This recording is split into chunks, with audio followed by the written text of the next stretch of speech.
There are two type narrative. एक narrative है with arms narrative और सेकंड है विदाउट आर्म्स नैरेटिव। तो जो विद आर्म्स नैरेटिव है 21st सेंचुरी में, इन 25 वर्षों में, पुराने इतिहास की बात नहीं करता हूं, जो आपकी एज है उतना आप समझ सकते हैं, मैं उतनी बात करना चाहता हूं।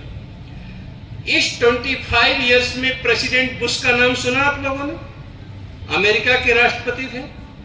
प्रेसिडेंट बुश ने 3 बैटल में पार्टिसिपेट किया, इराक में, सीरिया में, अफगानिस्तान में। 3 बैटल में पार्टिसिपेट किया। लेकिन प्रेसिडेंट बुश के टाइम में प्रेसिडेंट पुतिन ने जॉर्जिया को कैप्चर कर लिया और प्रेसिडेंट बुश उनका कुछ भी नुकसान नहीं कर पाए। इसके बाद में अमेरिका के नोबल प्रेसिडेंट आए बराक ओबामा, उन्होंने अल-कायदा चीफ को मारा, नंबर 2 लीडर अल जवाहिरी को मारा, 9 बैटल में पार्टिसिपेट किए, नोबल मैन बने। लेकिन प्रेसिडेंट ओबामा के पीरियड में प्रेसिडेंट पुतिन ने क्रीमिया को कैप्चर कर लिया और एक सिंगल बुलेट भी नहीं चलाया, क्रीमिया को कैप्चर कर लिया। प्रेसिडेंट ट्रंप जब आए तो उनको लोगों ने नटोरियस डिक्लेयर किया, फेक डिक्लेयर किया, लॉयड डिक्लेयर किया। लेकिन जब तक प्रेसिडेंट ट्रंप थे, प्रेसिडेंट पुतिन मॉस्को से बाहर नहीं निकले। लेकिन जैसे प्रेसिडेंट ट्रंप गए, बाइडेन आए, तो 21 फरवरी तो 2022 को प्रेसिडेंट पुतिन ने यूक्रेन पे अटैक कर दिया।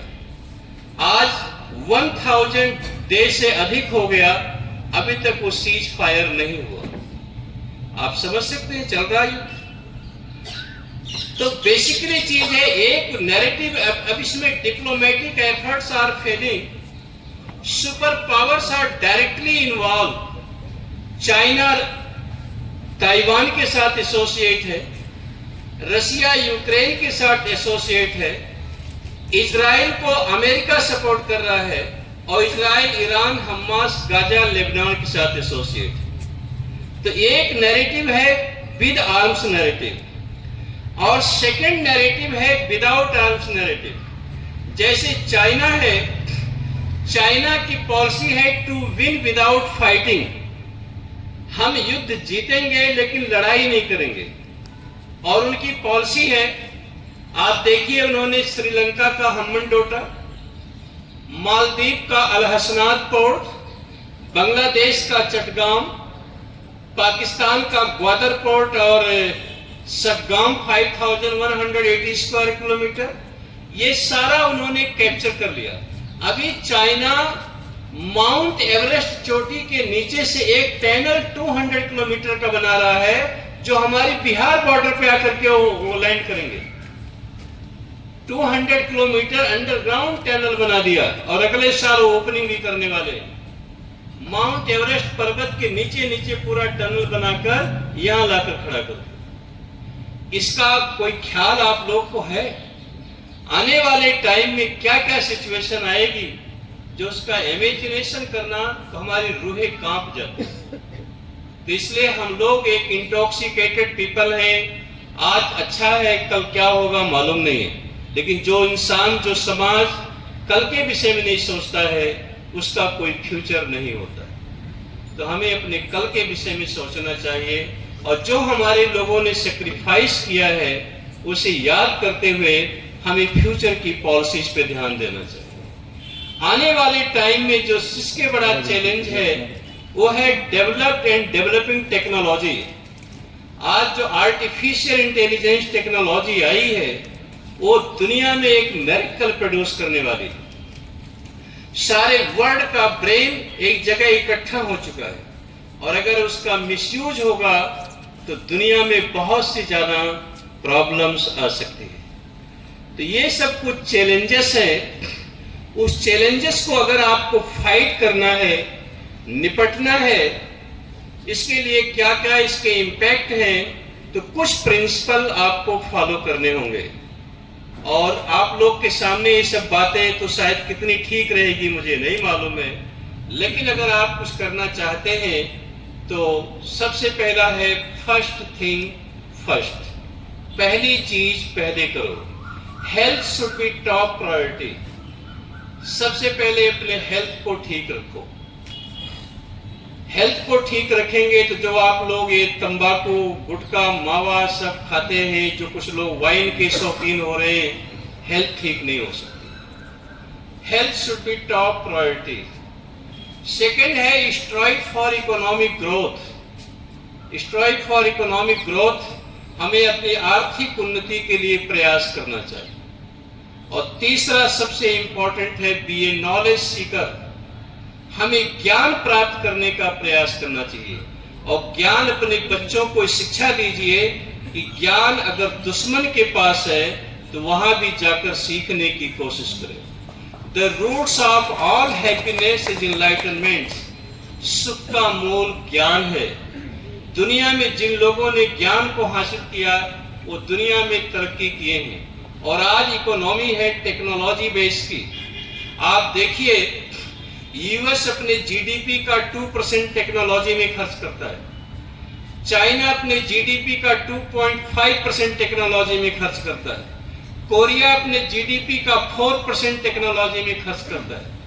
जापान अपने जीडीपी का 3.5% टेक्नोलॉजी में खर्च करता है। और 30 कंट्री यूरोपियन यूनियन अपने जीडीपी का 3% टेक्नोलॉजी में खर्च करते हैं। हमारा देश 0.79% टेक्नोलॉजी में खर्च करता है।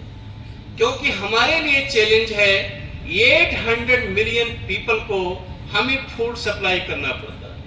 जिस देश के नागरिक अगर मुफ्त में खाने की सोचते हैं, 6 किलो राशन, 8 किलो राशन के लिए हाथ फैलाकर खड़े रहते हैं, उस देश का आई एम वेरी सॉरी कोई फ्यूचर नहीं हो सकता। मैं बड़े दुख के साथ ये सोचता हूं, समझता हूं कि हमारे देश को हो क्या गया है। जिस देश के नागरिक को फ्री स्कीम को प्रमोट किया जा रहा है, जिस कंट्री ने फ्री स्कीम को प्रमोट किया है, उस कंट्री पूरा उनका रसातल में चले गई है, बर्बाद हो चुकी है। तो हमारे अंदर वो स्वाभिमान आना चाहिए कि हमें काम करेंगे तो हमें चाहिए, मुफ्त में हमें कोई चीज नहीं चाहिए। और जब तक हम मुफ्त में लेने की कोशिश करेंगे और पॉलिटिक्स को हम अंडरस्टैंड नहीं करेंगे।